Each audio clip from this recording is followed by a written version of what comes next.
तो without wasting time आज का वीडियो शुरू करते हैं।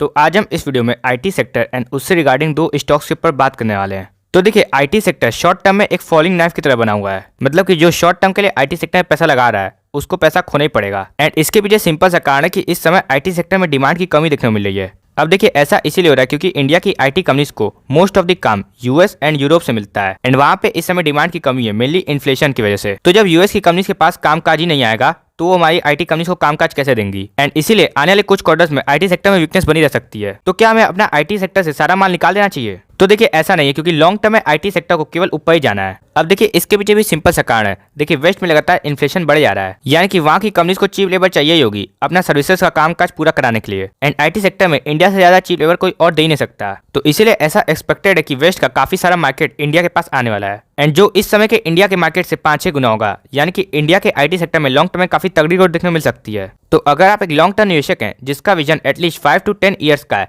तो उसके लिए हर आईटी सेक्टर में गिरावट एक अपॉर्चुनिटी है। क्योंकि देखिए, शॉर्ट टर्म ट्रबल्स के कारण भले ही आईटी सेक्टर इस समय नीचे है, लेकिन लॉन्ग टर्म में तो डिमांड ऊपर ही होगी। लेकिन जब ये डिमांड आईटी सेक्टर में इंक्रीज होने लगेगी तब ये स्टॉक्स भी ऑल टाइम हाई पे मिलेंगे, तब हमें इन्वेस्टमेंट नहीं करनी है। तो इसलिए इंटेलिजेंट इन्वेस्टर के तौर पे हमें इस क्राइसिस के अंदर ही इन्वेस्ट करना है। तो हमने आईटी सेक्टर को समझ लिया कि शॉर्ट टर्म में भले ही और गिरावट हो जाए, लेकिन लॉन्ग टर्म में आईटी सेक्टर को ऊपर ही जाना है। तो अब आईटी सेक्टर के रिगार्डिंग कुछ स्टॉक्स के ऊपर बात करते हैं। तो देखिए, आईटी सेक्टर में मार्केट में कई सारी कंपनीज लिस्टेड है, लेकिन उनमें से केवल हमें 2 कंपनीज काफी बेहतरीन कंपनी लगती है। सबसे पहली कंपनी का नाम है टीसीएस। अब ये कंपनी आईटी सेक्टर में इंडिया में मार्केट लीडर कंपनी है, यानी कि जितना भी कामकाज इंडिया में आएगा सबसे ज्यादा काम इसी कंपनी को मिलेगा क्योंकि ये कंपनी मार्केट लीडर है। फिर दूसरा प्लस पॉइंट टाटा का मैनेजमेंट, जिससे ट्रस्टेड मैनेजमेंट इंडिया में शायद ही कोई और हो। एंड तीसरा पॉजिटिव है कि हमें इस कंपनी में 1% के आसपास का डिविडेंड भी मिल जाता है, यानी कि एक तो हमें इस कंपनी की ग्रोथ का फायदा मिलेगा, साथ ही साथ जो ये कंपनी डिविडेंड देती है अगर हम उसे भी इन्वेस्ट करेंगे तो हमारी कंपाउंडिंग इंक्रीज हो जाएगी। एंड इस कंपनी का चौथा पॉइंट है कि इस कंपनी की ग्रोथ भी ठीक ठाक है, क्योंकि अगर आप इस कंपनी की पिछले 10 साल की सेल्स एंड प्रॉफिट देख जाएंगे तो वो ऑलमोस्ट 15 एंड 14% CAGR की है, यानी कि पिछले 10 साल से ग्रोथ के मामले में भी इस कंपनी ने अपना को प्रूफ किया है।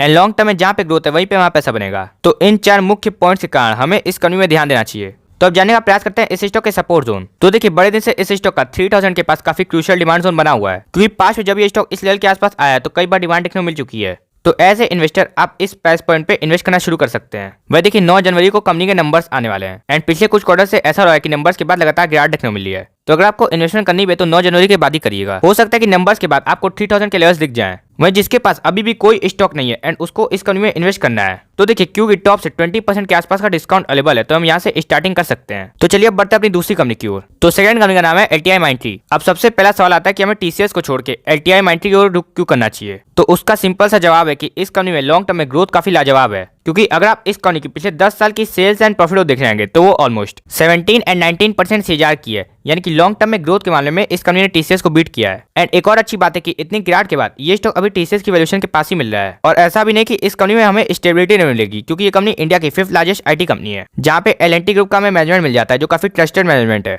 तो एक तो कंपनी में स्टेबिलिटी हमें मिलेगी, साथ ही साथ इस कंपनी की ग्रोथ काफी लाजवाब है। और तीसरा सबसे मुख्य बिंदु कि टॉप 5 आईटी कंपनीज में इस कंपनी के ऊपर सबसे कम डेप्ट है। तो जो इन्वेस्टर स्टेबिलिटी पे थोड़ा कॉम्प्रोमाइज कर सकता है, क्योंकि इस कंपनी में भले ही स्टेबिलिटी अच्छी है लेकिन टीसीएस इतनी नहीं है, क्योंकि आप देखेंगे टीसीएस टॉप से केवल 20% गिरा है, वहीं ये स्टॉक टॉप से 44% गिरा हुआ है। तो इसलिए अगर आप स्टेबिलिटी पे थोड़ा कॉम्प्रोमाइज करने के लिए तैयार है ग्रोथ के लिए, तो आप इस कंपनी के साथ जरूर जा सकते हैं, क्योंकि ग्रोथ की वजह से ही इस कंपनी ने लॉन्ग टर्म में टीसीएस से अच्छे रिटर्न्स दिए हैं। एंड हाल ही में कंपनी का Mindtree के साथ मर्जर हुआ है एंड Mindtree में तो LTI से भी ज्यादा ग्रोथ थी। तो लॉन्ग टर्म में ये ग्रोथ इंक्रीज भी कर सकती है, क्योंकि अब एक ही गाड़ी में एक और पावरफुल इंजन जुड़ गया है। तो अब इस स्टॉक के भी सपोर्ट जोन जाने का प्रयास करते हैं। तो देखिए, बड़े दिन से ये स्टॉक 4250 के पास काफी स्ट्रॉन्ग सपोर्ट लेता हुआ दिख रहा था, लेकिन आज इस स्टॉक ने इस लेवल के नीचे क्लोजिंग दे दी है। तो अगर कुछ दिनों में ये स्टॉक वापस से इस लेवल को रिक्लेम नहीं करता है, तब फिर ये स्टॉक वापस से सिंपली 4000 तक आ सकता है, क्योंकि यहाँ से भी इस स्टॉक ने पहले कई बार यूटर्न लिया हुआ है। तो ऐसे लॉन्ग टर्म निवेशक वहाँ काम केवल सिंपल होता है, अगर कोई बेहतरीन कंपनी गिरते जाए एंड उसमें अगर टेम्पररी प्रॉब्लम हो तो हमें बाय ऑन डिप करना चाहिए हर सपोर्ट पे अपनी एलोकेशन के हिसाब से। एंड देखिए, यही म्यूचुअल फंड्स भी कर रहे हैं, क्योंकि अधिकतर म्यूचुअल फंड्स इस कंपनी में अपनी होल्डिंग लगातार बढ़ाए जा रहे हैं, क्योंकि उनको भी पता है कि LTIMindtree में ग्रोथ अच्छी है, साथ ही साथ ये कंपनी टीसीएस के वैल्यूएशन पे मिल रही है। तो देखिए, फ्रेश निवेश के लिए करंट मार्केट प्राइस भी अच्छा है, और फिर उसके बाद एड ऑन के लिए 4000 का लेवल तो काफी अच्छा है। एंड एज ए डिस्क्लेमर हम ये भी बता देना चाहते हैं कि LTI कंपनी हमारे पोर्टफोलियो से बिलोंग करती है,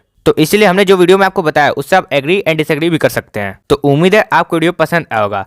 तब तक के लिए आप कमेंट में हमें ये जरूर बता सकते हैं कि आपने किस आईटी कंपनी में इन्वेस्ट किया है। तो मिलते हैं किसी और वीडियो में, तब तक के लिए दिस इज साइनिंग ऑफ।